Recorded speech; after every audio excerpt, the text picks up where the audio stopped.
İslamda bir tuğançılık болады, анан достчулук болады. Достчулуктун дагы жакын достчулук болот деген хулля деп коет, халил деп коет. Бул жөн эле дос эмес, бул өтө жакын дос. Жан дос дейт го бизде. Ушул жан достун жөнөкөй классташ достон акысы жогорураак болот. Классташ достун акысы тааныш достон жогорураак болот. Тааныш достун акысы тааныш эмес мусулман бир туганчылыктан жогору болот.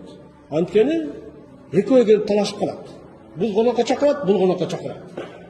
Бул жөн эле дамыла деп чакырат.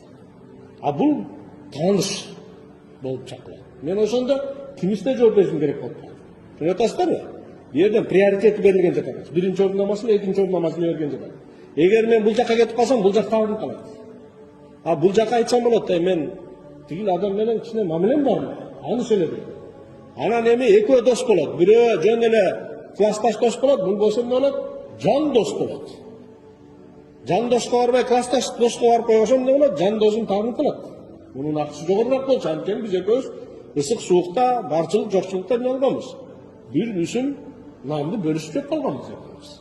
А бул адам менен жөн эле школдо чоң окуп жүргөнбүз. Столовойдон эмне жеп, сочинский жеп жүргөнбүз. Алда мен дагы турам, а бул адам менен ачка калганда экөөбүз бөлүшкөнбүз. Албетте бул адамдын акысы жогорураак. Баягы акылары бар дедик го. Эл менен аралашкан мамилелешкенде акылары, даражалары менен бөлүнөт деген маселе кетип атат.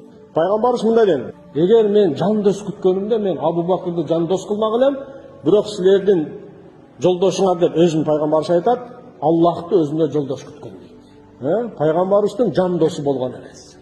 Пайгамбарыбыз жан досу ким дейт? Аллах менин жан досум эле дейт. Алла Таалам ошондой жан дос койсо болот эле. Пайгамбарыбызга сиз менен бизге эмес. Биз көтөрө албайт эле,